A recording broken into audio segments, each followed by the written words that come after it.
दोस्तों, आखिर संसद के अंदर आज ऐसा क्या हुआ कि इंडिया गठबंधन के लोग ओम बिरला की सीट के बेहद करीब आ गए। आखिर आज ओम बिरला का चेहरा बिल्कुल अलग मिजाज में क्या था? आखिर आज ओम बिरला के चेहरे पर इतनी मुस्कुराहट क्यों थी? सब कुछ मैं आपको तफसील से बताऊंगी, क्योंकि अब संसद का सत्र हो चुका है शुरू।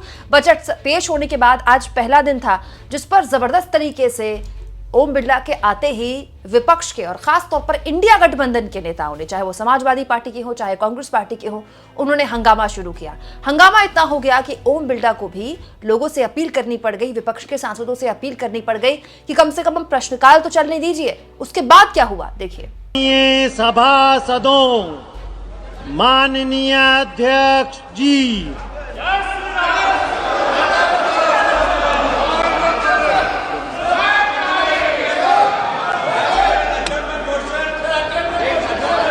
महामहिम राष्ट्रपति जी के अभिभाषण के समय आप चर्चा करना।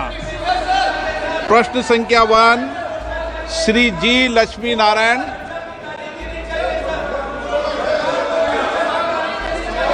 माननीय मंत्री जी, पटल पर रखा गया नरसंहार हुआ है। माननीय सदस्य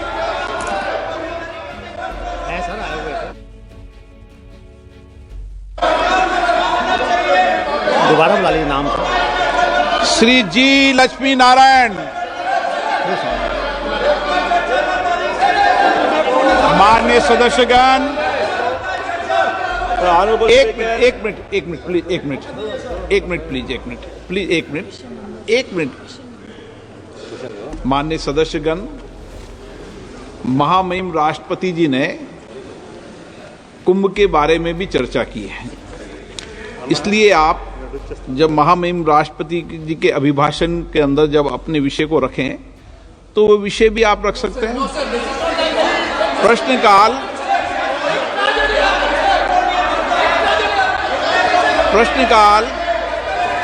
प्रश्नकाल सबसे महत्वपूर्ण समय होता है, माननीय सदस्यों का समय होता है,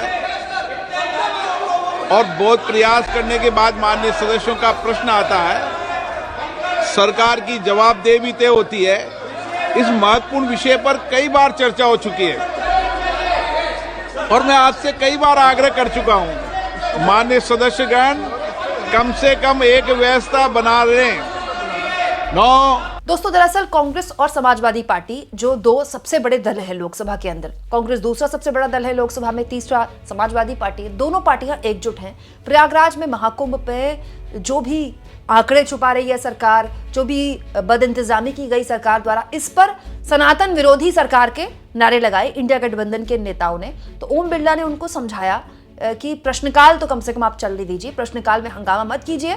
जब राष्ट्रपति का अभिभाषण में आपको बोलने का वक्त मिलेगा, आप उस वक्त अपनी नाराजगी जाहिर कर दीजिएगा। लेकिन दोस्तों, विपक्ष का एजेंडा साफ है।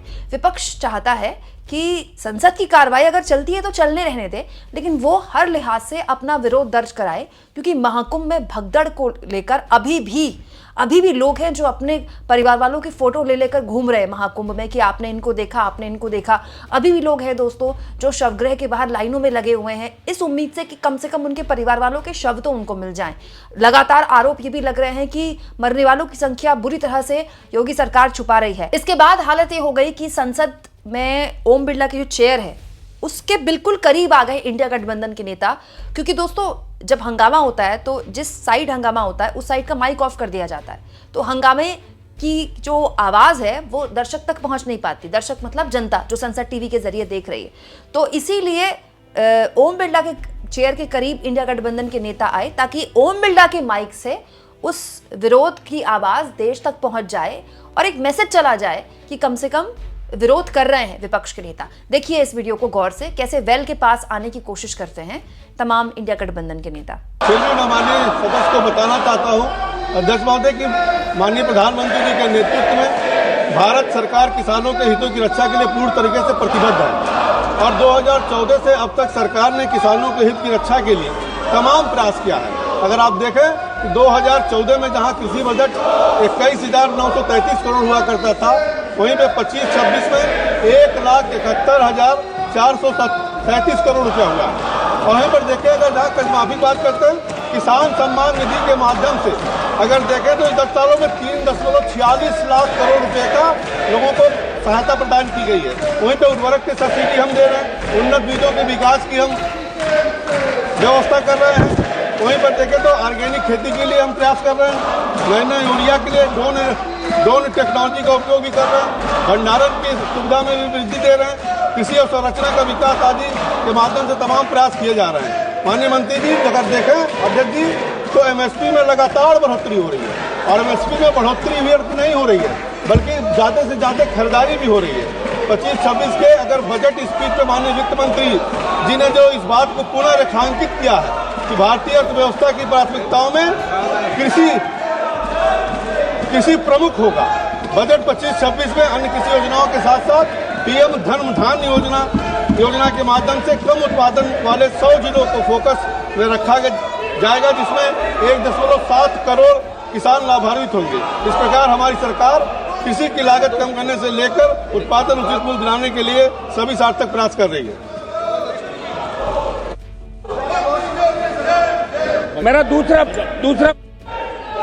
में मरने वालों की कुंभ में मरने वालों मेरा की सप्लीमेंट्री कुंभ में मरने वालों की सूची दो, कुंभ में मरने वालों दूसरा सप्लीमेंट्री मेरा कुंभ में मरने वालों। माननीय सदस्यगणों, आपको जनता ने टेबल तोड़ने के लिए नहीं भेजा है। आप पहली बार चुन के आए हो, टेबल तोड़ने के लिए नहीं भेजा आपने। टेबल तोड़ने के लिए भेजा है क्या आपको कि चर्चा के लिए भेजा है यहाँ पर? इसके बाद दोस्तों संसदीय कार्य मंत्री किरण रिजिजू भी सामने आ गए। खड़े होकर उन्होंने विपक्ष के इस तरह का विरोध करने को लेकर सवाल उठाए। सर, आज उम्मीद किया था कि अच्छा से पार्लियामेंट का क्वेश्चन आवर चलेगा। माननीय अध्यक्ष जी, आपने बार बार अनुरोध किया है, बार बार आग्रह किया है हमारे विपक्ष के साथियों को कि प्रश्नकाल को डिस्टर्ब ना करें, और ये प्रश्नकाल मेंबर का होता है, सरकार का सवाल पूछना होता है। आप लोग सरकार को सवाल नहीं पूछ के सदन को इस तरह डिस्टर्ब करना अच्छी बात नहीं है। अब जनता आपको सवाल पूछेगा कि आप सदन में क्यों आए हैं। आपके आग्रह करने के बाद भी इस तरह का डिस्टर्बेंस करना ये अच्छा नहीं है। सरकार की तरफ से मैं खंडन करना चाहता हूँ। बाकी जो भी बोलना चाहते हैं वो राष्ट्रपति का अभिभाषण पर सब बोल सकते हैं। ये पहला दिन इस तरह का ये नजर यहाँ पे जो अपोजिशन मेंबर्स ने जो हरकत किया है ये ठीक नहीं है। मैं सर इसका खंडन करता हूँ। दोस्तों किरण रिजिजू कह सकते हैं कि क्वेश्चन आवर प्रश्नकाल जो कि इम्पोर्टेंट है वो विपक्ष को चलने देना चाहिए और बिल्कुल चलने देना चाहिए, लेकिन एक्चुअली संसदीय कार्य मंत्री को ये बात पता होनी चाहिए कि संसद ठीक से चले, सुचारू रूप से चले, ये जिम्मेदारी उनकी है, ये जिम्मेदारी सरकार की होती है। इसके लिए आप विपक्ष को कोस नहीं सकते। विपक्ष तो हंगामे के जरिए अपनी आवाज उठाएगा ही, और कोई आज से तो उठा नहीं रहा, हर सत्र में उठाता है। इससे पहले की सरकारों में भी बीजेपी के लोग ऐसा करते रहे। लेकिन यहाँ किरण रिजिजू या फिर बीजेपी के लोग इस मामले में क्या कहेंगे? दोस्तों कुंभ को लेकर हमारे जैसे लोग तमाम अव्यवस्थाओं पर सवाल उठा रहे हैं। अब तो गोदी मीडिया के भी कई चैनल बड़े अग्रेसिवली महाकुंभ की अव्यवस्था पर सवाल उठा रहे हैं। लेकिन ये तो बीजेपी के विधायक है ना, योगी सरकार के विधायक योगी सरकार से कह रहे हैं। दोस्तों उत्तर प्रदेश के लोनी से बीजेपी के विधायक हैं नंद किशोर गुर्जर। नंद किशोर गुर्जर ने कहा है कि महाकुंभ मेले में भगदड़ के मामले में उच्च स्तरीय जांच की जाए और श्रद्धालुओं की मौत नहीं बल्कि हत्या हुई है। ये मैं तो नहीं कह रही, ना कांग्रेस पार्टी का कोई नेता कह रहा है, ना राहुल गांधी कह रहे हैं, ना अखिलेश यादव कह रहे हैं। ये कौन कह रहा है? उत्तर प्रदेश में योगी आदित्यनाथ की पार्टी के विधायक। यही नहीं दोस्तों, योगी आदित्यनाथ से बीजेपी के विधायक नंद किशोर गुर्जर ने अपील कर दी कि वो मुख्य सचिव और उनके सहयोगियों के खिलाफ एफआईआर दर्ज करें, क्योंकि वो महाकुंभ के बजट को लूटने के लिए जिम्मेदार है। उन्हें राष्ट्रीय सुरक्षा कानून एनएसए के तहत जेल भेजा जाना चाहिए। मतलब बीजेपी के विधायक मुख्य सचिव पर आरोप लगा रहे हैं कि ये सारा पैसा लूट ले गए। सब जानते हैं महाकुंभ में कितना खर्च किया है सरकार ने। सरकार खुद ही बता रही है कितने हजारों करोड़ रुपए सरकार ने कई महीनों से खर्च करने शुरू कर दिए।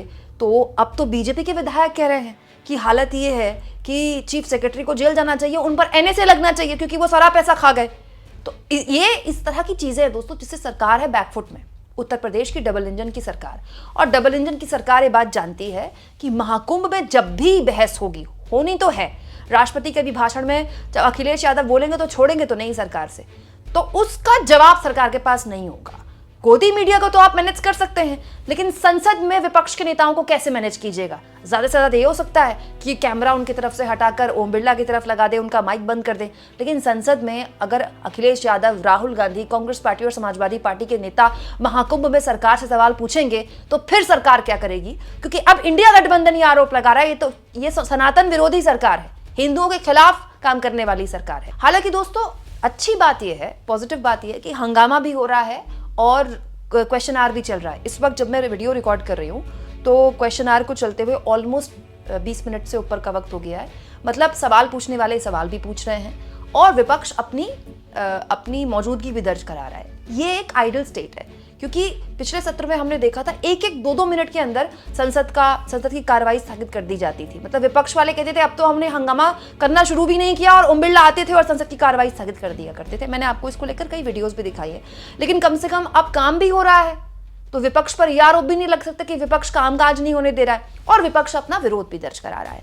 आप इस मुद्दे पर क्या सोचते हैं? कमेंट बॉक्स में जरूर लिखें और जितना हो सके दोस्तों चैनल को शेयर करें, सब्सक्राइब करें और थैंक्स फॉर ज्वाइन के ऑप्शन से अगर आप चाहें तो कुछ आर्थिक मदद भी चैनल की जरूर करें।